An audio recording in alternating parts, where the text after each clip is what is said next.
నమస్తే, welcome to కాలోజ్ TV. Telangana రాష్ట్రంలో సంచలనం సృష్టిస్తున్నటువంటి ఫోన్ ట్యాపింగ్ సంబంధించినటువంటి కేసు ఎందుకో కొంత వెనకడుగు వేస్తున్నట్టుగా చాలా స్పష్టంగా అర్థమవుతోంది. ఎప్పుడైతే ఎస్ఐబి మాజీ చీఫ్ ప్రభాకర్ రావు అమెరికా నుంచి ఇండియాకు తిరిగి వచ్చిన క్రమంలో ఆయన దాదాపు ఒక 3 to 4 టైమ్స్ సిట్ ముందు హాజరైన విషయం అందరం గమనిస్తాం. కానీ బయటకు చెప్తున్న ఒక విషయం అయితే లోపల ఇంకొకటి జరుగుతున్నట్టు చాలా స్పష్టంగా మనకైతే అర్థమవుతోంది. ప్రభాకర్ రావు చాలా స్పష్టంగా నాకు సంబంధం లేదు, నా పై ఆఫీసులు చెప్తేనే నేను చేసిన అని చెప్పేసి చాలా పెద్ద ఎత్తున వారే కారణం, డీజీపీల గతంలో ఉన్న డీజీపీల ఆదేశాల మేరకే, పై అధికారుల ఆదేశాల మేరకే చేసినట్టు చాలా స్పష్టంగా చెప్తున్నట్టుతోటి కేసు నీరుగారిపోయిందా లేదంటే ఎక్కడైనా కాంప్రమైజ్ అవుతుందా అనేటువంటి కోణంలో కొంత ప్రజల్లో అనేక రకాలైనటువంటి అనుమానాలు వస్తూ ఉన్నాయి.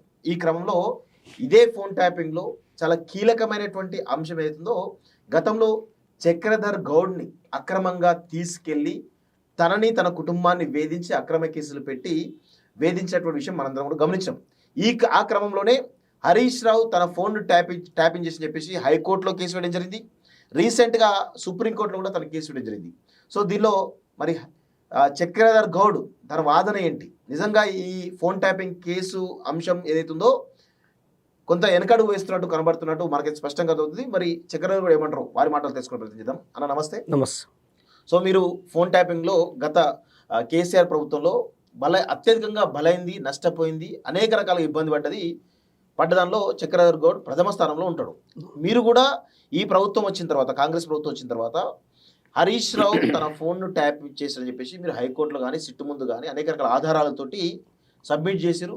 హైకోర్టు కూడా ఏదో కాంప్రమైజ్ అయిందని తెలిసింది. దాని తర్వాత ఇప్పుడు సుప్రీంకోర్టులో కూడా మీరు పిల్ చేసినట్టు తెలుస్తూ ఉంది. సో రీసెంట్ పరిణామాలు చూస్తూ ఉన్నారు. మిమ్మల్ని అత్యధిక ఇబ్బంది పెట్టిన దానిలో రాధాకిషన్ రావుతో పాటు ప్రభాకర్ రావు కూడా ఉన్నారు. సో ఆయన అమెరికా నుంచి వచ్చిండు.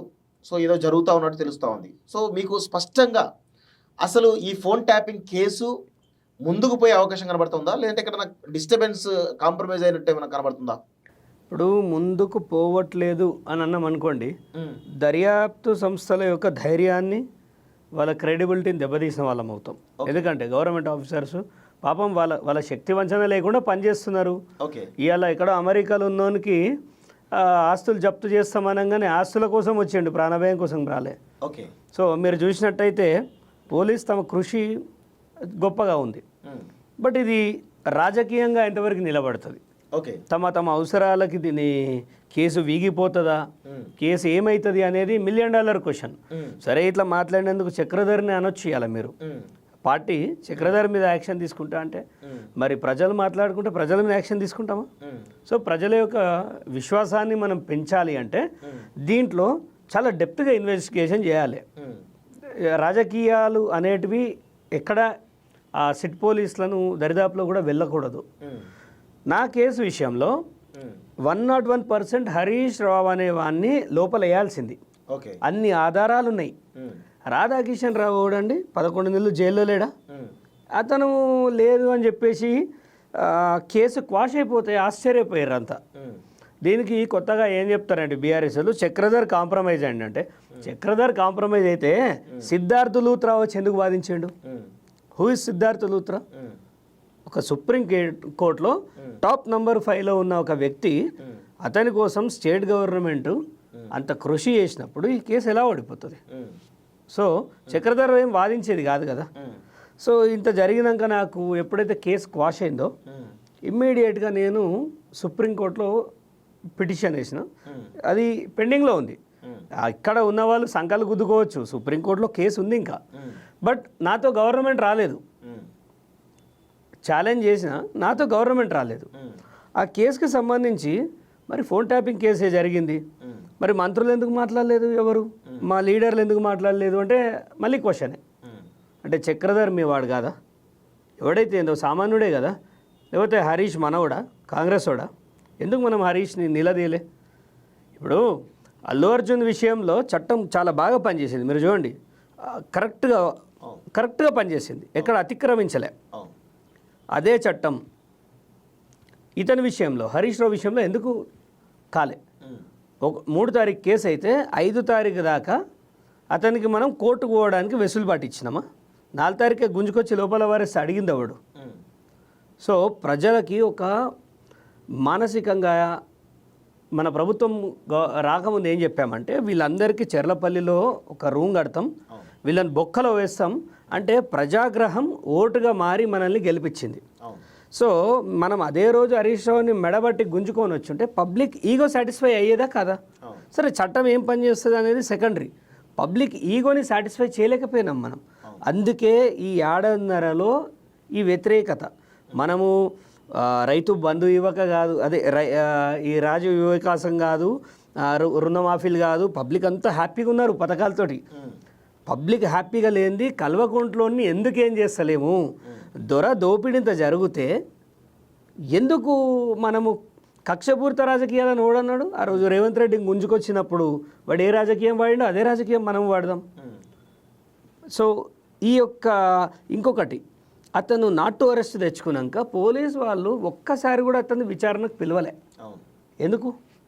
దానికి స్పెసిఫిక్ రీజన్ చెప్పండి. ఇక్కడ రాజకీయాలు సంగతి పక్కన పెడితే ఇప్పుడు సిట్ అధికారులు ఎవరుతుంటారు వాళ్ళు పోలీసులో ఉన్నటువంటి ఉన్నతాధికారులే.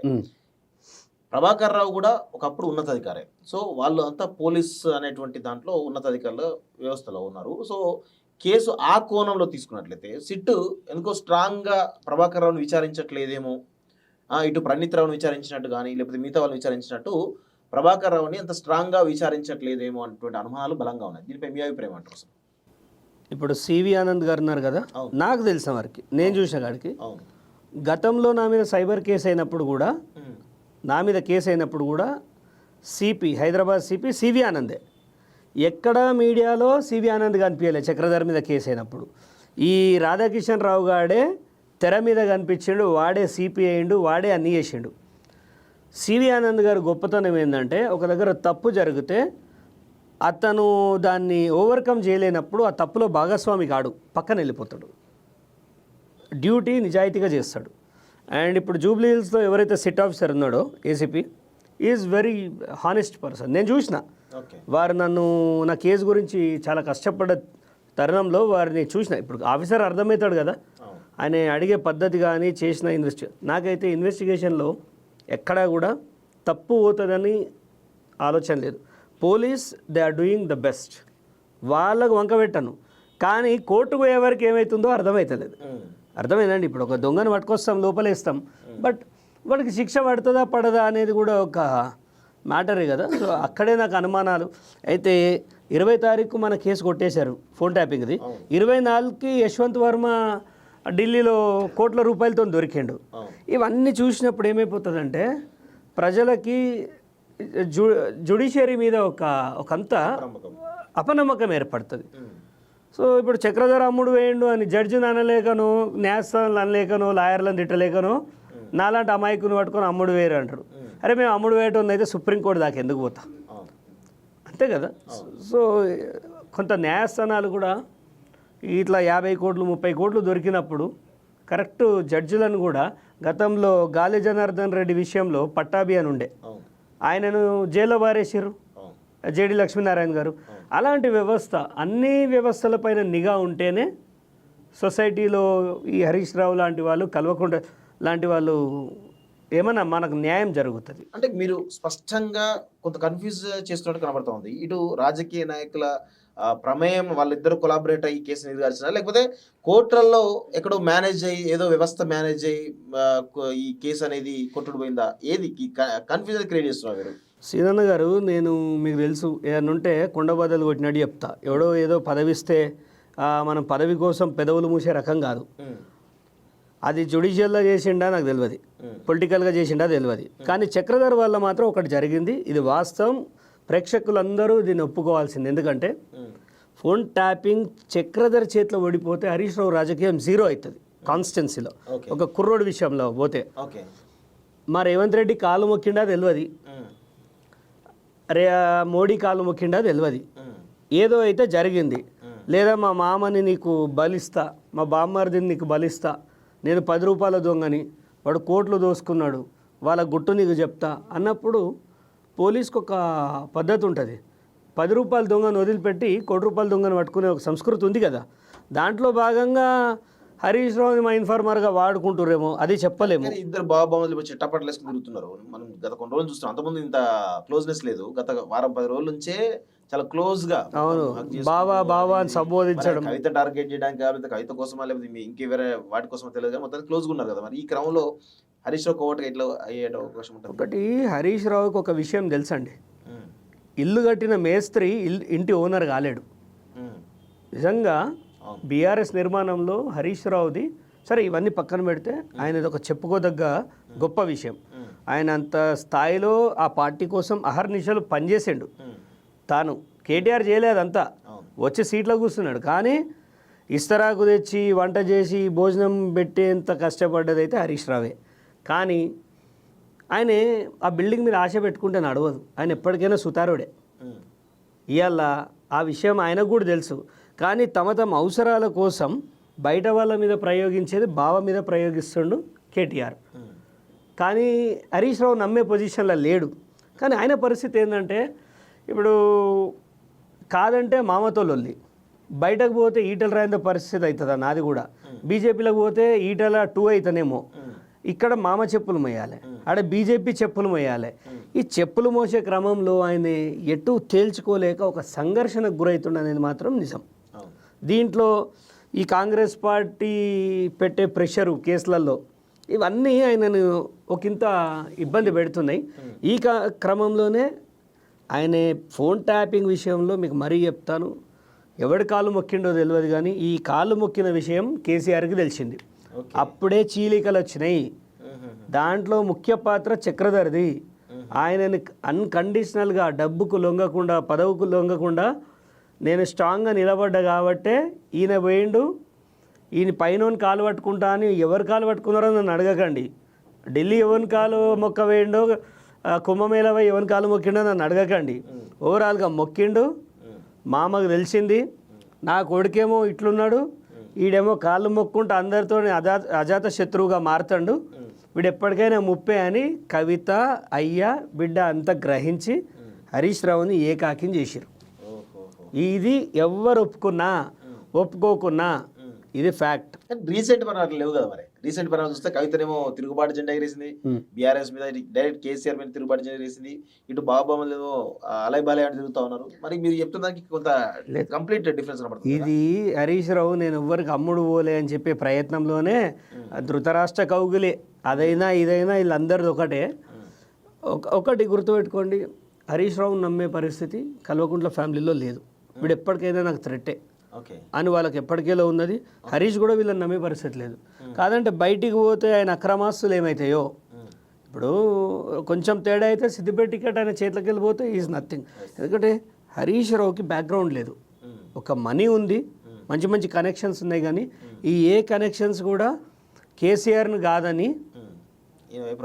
ఇప్పుడు హరీష్ రావు ఇట్లా వంగి ఉన్న ఒక కట్టె ఉంటుంది కదండి, ఆ సపోర్టు కేసీఆర్.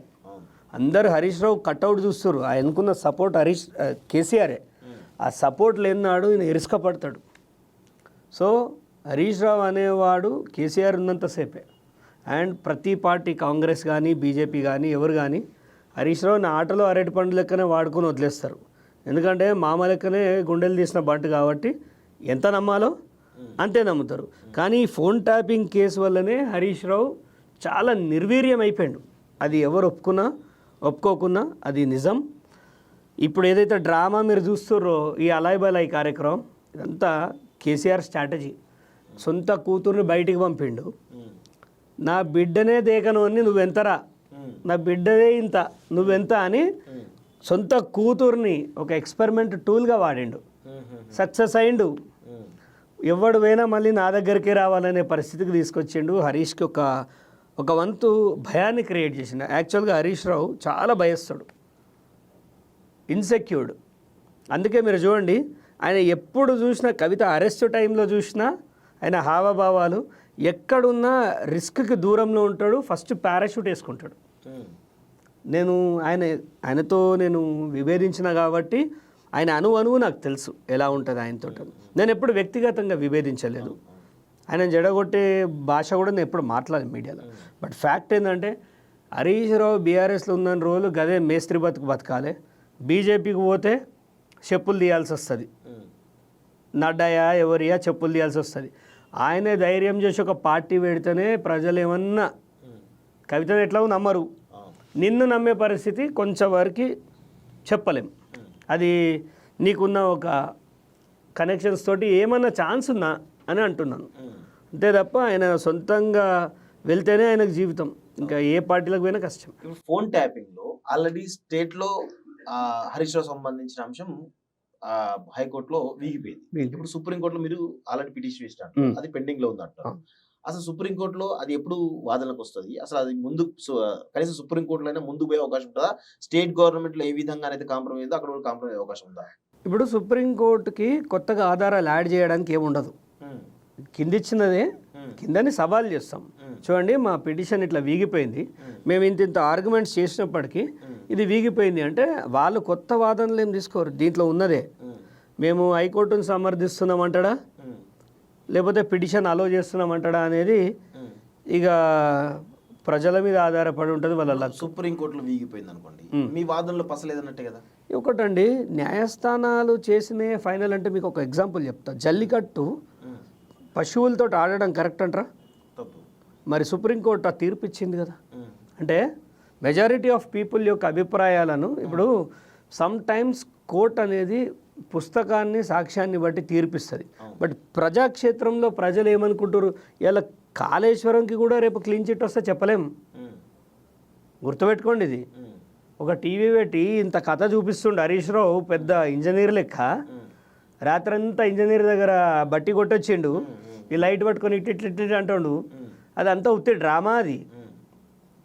సో దానివల్ల ఒరిగేదేం లేదు. అసలు సింపుల్ క్వశ్చన్ ఏమడగాలంటే, ఇప్పుడు తెలంగాణ రాష్ట్రం వచ్చిన 45 రోజుల కింద ఒక ప్రాజెక్ట్ స్టార్ట్ పెట్టేదంత అవసరం ఏమొచ్చింది?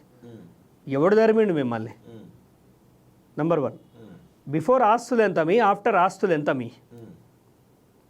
వాళ్ళ ఎస్సీలు, ఈఈలు, ఏఈలు, ఇంజనీరింగ్స్ వీళ్ళంతా పోస్టున్న వాళ్ళు 100 కోట్లతో ఎలా దొరుకుతారు? ఏ ప్రాజెక్టు కాళేశ్వరం కోసం పనిచేసిన వాళ్ళే కదా వీళ్ళంతా. మర్కూక్లో కూడా ఒక ఆఫీసరు ఏసీబీలో దొరికిండు. ఎలా దొరుకుతారు వీళ్ళంతా? అంటే ఈ మోచేతి నీళ్ళు తాగటం దగ్గర 500 కోట్లు దొరికితే మరి కింగ్ పిన్స్ దగ్గర ఎంత దొరకాలో మీరు చెప్పండి. హరీష్ ఆస్తంతో బినామీల పేరు ఉంటుంది. ఇప్పుడు నేను ఆ బినామీలను బయట పెట్టినా కానీ అవి కూడా కేసులు వీగిపోతాయి. ఈ వీగిపోయేదానికి బయట ఎందుకు పెట్టాలి? చూద్దాం ఫర్దర్గా. ఆయనేం నా దుష్మన్ కాదు, బట్ ప్రజలకు నిజం తెలవాలనే ఒక ఆ పోరాటం మనం నేర్చుకున్నది అదే కాబట్టి ప్రజల ముందు నిజాలు పెడుతున్నాం. ఎక్కడ చక్రధర్ అనేటోడు రూపాయి తీసుకునే తత్వం కాదు. అట్లా తీసుకున్నట్టు అయితే మీడియా కంటైనే కనిపించాను నేను ఫస్ట్ ఆఫ్ ఆల్. మీరు ఆ ఫోన్ ట్యాపింగ్ అంశం హైకోర్టులో వీగిపోయింది, సుప్రీంకోర్టులో నడుస్తూ ఉంది. ఇంకొక వైపు ఎన్నికలకు సంబంధించినటువంటి అఫిడవిట్ విషయాలు కూడా లోపాలు ఉన్నాయి. అసలు ఆ కంప్లీట్ లాస్ట్ ఎలక్షన్ లో సిద్దిపేట జరిగింది, కంప్లీట్ మాల్ ప్రాక్టీస్ జరిగింది అని చెప్పేసి మీరు హైకోర్టులో పిల్ చేశారు. అది ఇంతవరకు కూడా ముందుకు కదలేదు. సో దాని గురించి అసలు ఏమంటారు మీరు? యాక్చువల్గా చాలా మందికి తెలియని విషయం ఏంటంటే, దాంట్లో మేము జడ్జిమెంట్ చేసినాం, మంచి మంచి జడ్జిమెంట్ చేసాం. అసలు అది కొట్టుడు పోయే కేసే కాదు, అది కొట్టుడు పోయే కేసే కాదు. దానిలో చాలా ఎవిడెన్సెస్ ఉన్నాయి. అయితే కొన్ని సీడీలు, డివిడీలు మా దగ్గర ఉన్నప్పటికీ కోర్టు అడిగినప్పుడే ఇవ్వాలి. నా దగ్గర ఉన్నాయని ఇవ్వడానికి లేదు. సో మా వరకు అయితే మేము పర్ఫెక్ట్గా చేసినాం. ఎలా కొట్టుడు ఏందనేది సుప్రీంకోర్టులో నేను ఛాలెంజ్ చేస్తున్నా. ఆల్రెడీ పేపర్ వర్క్లో ఉంది, నెక్స్ట్ వీక్ బయటికి వచ్చేస్తుంది. సుప్రీంకోర్టులో చేస్తున్నాం. సుప్రీంకోర్టు అలో చేస్తుంది ఖచ్చితంగా పిటిషన్, ఎందుకంటే గ్రౌండ్స్ ఉన్నాయండి. జనరల్గా ఇట్లాంటి కేసులకు హైకోర్టు ఇచ్చినటువంటి తీర్పును మెజారిటీగా సుప్రీంకోర్టు ప్రామాణికంగానే తీసుకుంటే ఫస్ట్ ఆ యాంగిల్లో ఆలోచిస్తారు. తర్వాత మీ యాంగిల్లో వాదన ఎట్లా ఉందన్న తర్వాతనే వాళ్ళు జడ్జ్ చేస్తారు. ఎక్కువ శాతం మాత్రం హైకోర్టు ఇచ్చినటువంటి తీర్పునే బేస్ చేసుకుని వీళ్ళు చేస్తారు. సో ఇట్లాంటి పరిస్థితుల్లో ఫేవరబుల్ గ్రౌండ్ టు హరీష్ రావే ఉంటుంది. జనరల్ మీకు ఉండకపోవచ్చు. సరే మీరు పిటిషన్ ఇస్తున్నారు, మరి అక్కడ కూడా వీగిపోతే మరి పరిస్థితి ఏంది? ఒకటండి, న్యాయస్థానానికి వెళ్ళేటప్పుడు పోరాటం ఒకటే నీది. తీర్పు అనేది సాక్ష్యాధారాలను బట్టి. ఇప్పుడు కొట్టేసిన ప్రతి దానికి అమాయకులు కాదు, గుర్తుపెట్టుకోండి. ఇప్పుడు ఒక మర్డర్ జరిగింది, వీడు చేయలే అంటే వీళ్ళ మీద కొట్టేస్తాడు. మరి ఎవడు చేసిండు అనేది క్వశ్చనే కదా. అక్కడ చచ్చిన శవం ఉంది, కత్తి ఉంది, అన్నీ ఉన్నాయి, మరి నేరం ఎవడు చేసిండు? మీరు సింపుల్గా చెప్పండి. సో కొన్ని లొసుగుల వల్ల భారతదేశంలో ఉన్న కొన్ని ఈ చట్టాల వల్ల మేబీ దొంగలకి ఇప్పుడు కోర్టులో కొంత ఊరట కలిగిన ప్రజాక్షేత్రంలో ప్రజలు ఆలోచిస్తారు కదా, ఎవడు ఇది చేసిండా లేదా. ఇలా చక్రధర్ అనే స్థాయి ఎంత అంటే చిన్న వ్యక్తి, చాలా చిన్న వ్యక్తి. ఏదో నాకున్న 10 రూపాయలని తీసుకుపోయి ఒక తప్పు చేస్తున్నాడు మీద ఇన్వెస్ట్ చేసి కొట్లాడుతున్నా. బట్ ఇవాళ నేను ఓడిపోవచ్చు, కానీ వన్ ఫైన్ డే చక్రధర్ అనేవాడు ఖచ్చితంగా గెలుస్తాడు. ఇవాళ హరీష్ రావు 1, 2, 3 గెలుస్తాడు కావచ్చు, అంతిమంగా ఆయన్నే గెలుస్తాడు అనుకోవడం పిచ్చితనం. మనం పోరాటం ఒకటి చేయాలని నేను ఫిక్స్ అయినా. నా వరకు అయితే జెన్యున్గా పోరాటం చేస్తున్నా. ఇప్పుడు ఇంకొక కేసు కూడా ఉంది, రంగనాయక్ సాగర్ ఫామ్ హౌస్ సంబంధించి. అది క్లియర్గా చూపిస్తుంది ఆయన నేరం చేసినట్టు. ఇక దాన్ని కూడా కొట్టేస్తా అంటే చూడండి, జడ్జిని పట్టుకొని గుంజి అడగలేవు కదా, ఇంద్రబాబు ఇట్లా చేస్తారు అని. వారు ఒక జడ్జి చేయరంటే మనం క్వశ్చన్ చేయలేంది. నీకు అభ్యంతరాలు ఉంటే జడ్జి గారు చెప్తారు, పోయే సుప్రీంకోర్టులో వేసుకోవా అంటాడు.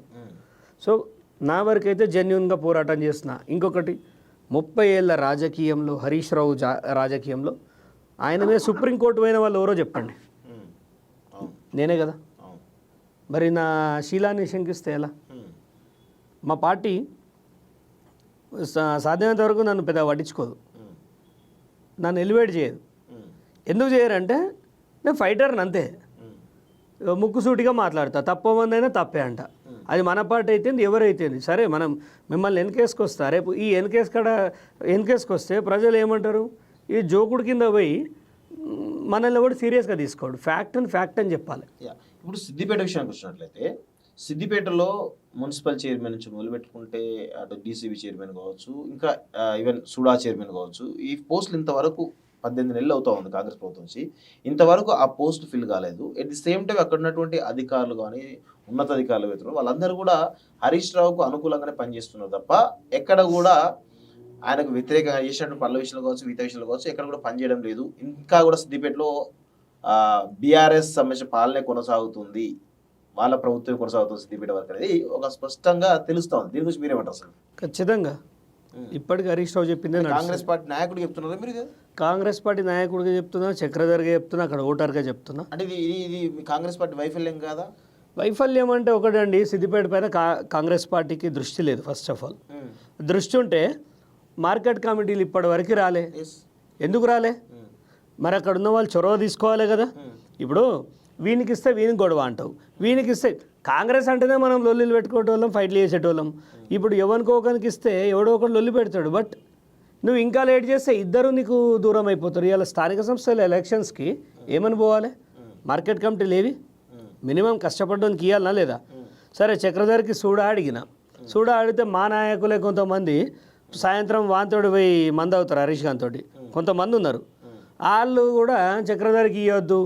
మళ్ళీ వాడవాడంటే బీఆర్ఎస్లోకి వెళ్ళి వచ్చినోడు ఉంటాడు. మోస్ట్లీ ఈ బీఆర్ఎస్లోకి వెళ్ళి వచ్చినోడు వాడు ఇల్లు ఎన్ని రోజులు ఎప్పుడు ఉంటాడో తెలియదు, రేపో మాపో బీజేపీలోకి జంప్ అయ్యేది తెలియదు. అలాంటి వాడు చెప్తే చక్రధర్కి సూడా ఇవ్వద్దు. ఎందుకు ఇవ్వద్దు? పేపర్ మీద పెట్టురు చూద్దాం. పోరాడుతున్నందుక, జైలుకి పోయినందుక, కేసులు ఉన్నాయనా? అరే ముఖ్యమంత్రి మీద కూడా కేసులు లేని ముఖ్యమంత్రి చెప్పిండు 100 కేసులు లేరా బాబు నా మీద అని. మరి ఇతర పార్టీల నుంచి అంటే వారు కూడా ఇతర పార్టీలు వేరైనా కమిట్మెంట్ ఏంది ఇంపార్టెంట్, ప్రజల పట్ల ఎలా కొట్లాడుతున్నాం ఇంపార్టెంట్. కొంతమంది మా బీసీ నాయకులు ఏం చేస్తారు, వీడు మన కులపోడే వీడు పైకి వస్తే మనకి ఇబ్బంది అవుతుంది అంటాడు. నీకెందుకు ఇబ్బంది అవుతుంది? నువ్వు సిద్దిపేటనువా? నీకు ఎందుకు అవుతుంది ఇబ్బంది? నేను నీ మీద నిలబడితే నీకు ఇబ్బంది అవుతుంది, వాడిని దొక్కేయాలంటారు. నీతో అవుతుందా నన్ను దొక్కుడు? హరీష్ రావుతోడే కాలే, నీతో ఏమవుతుంది? నువ్వు నన్ను దొక్కితే నేను నిన్ను దొక్కనా? ప్రజాక్షేత్రంలో ఇవ్వంది అప్పర్ హ్యాండ్ ఉండదు. ఒకరోజు నువ్వు ఇట్లా, ఒకరోజు నేను ఇట్లా. రాజకీయాలంటే అదే కదా. సో బీసీ నాయకులే ఎదగనీయకపోతే మరి రెడ్లు రాజ్యం వెళ్ళకపోతే ఓడి రాజ్యం వెళ్తాడు. మనం పెద్ద పెద్ద స్టేజీలు పెట్టి ఊదర కొడుతూ ఉంటాం. ఆ ఊదర కొట్టేదానికి మనోన్నే పిలుస్తాం. బీసీలను ముందుకు ఎట్లా తీసుకుపోతాం? నీ రూమ్లో చూస్తే మొత్తం రెడ్డిలే ఉంటారు, వాళ్ళంతా బీఆర్ఎస్ఎల్లో ఉంటారు. మనం కాంగ్రెస్ మినిస్టర్ ఉంటాం. ఈడ బీఆర్ఎస్ఎల్తో సెటిల్మెంట్లు జరుగుతుంటే బయట నీకోసం జెండా మోసినోడు 4 గంటలు అన్నొస్తే చేతి కలపాలని పిచ్చి కుక్క ఎదురు చూస్తాడు. నీకు వాడు కనిపించాడు, వస్తావు బండి ఎక్కుతావు పీక్తావు.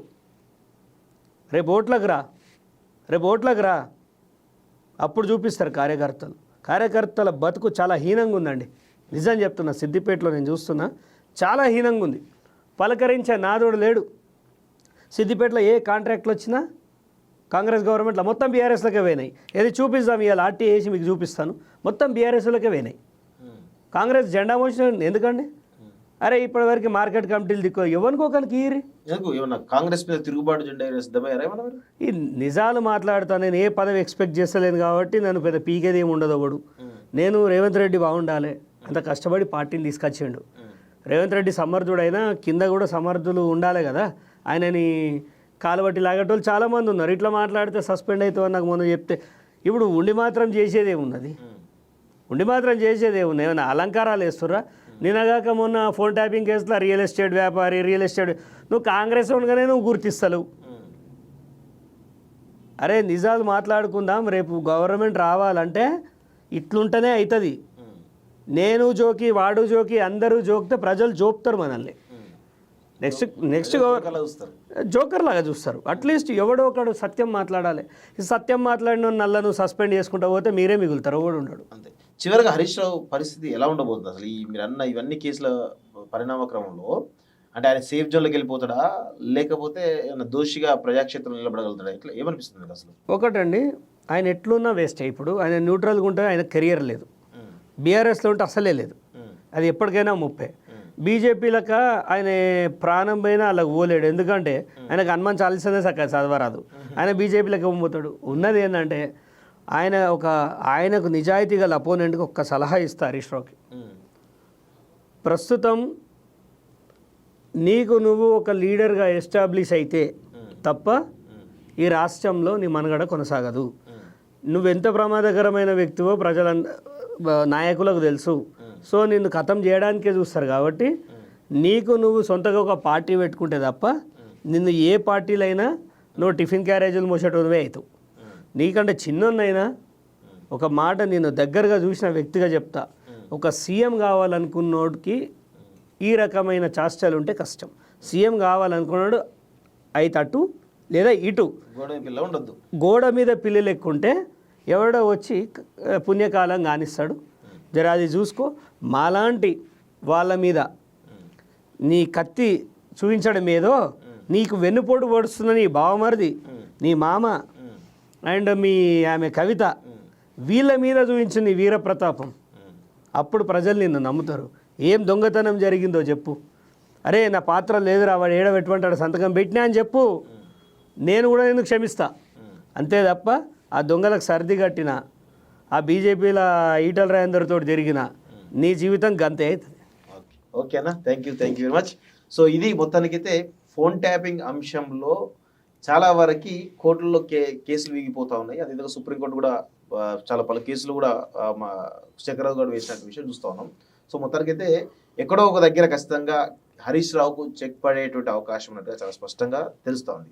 చూద్దాం మరి ఈ ఫోన్ ట్యాపింగ్ ఎంతవరకు ముందు పోతుందో ఏంటో చూడాల్సిన అవసరం అయితే ఉంది. చూస్తూనే college TV. Thank you very much.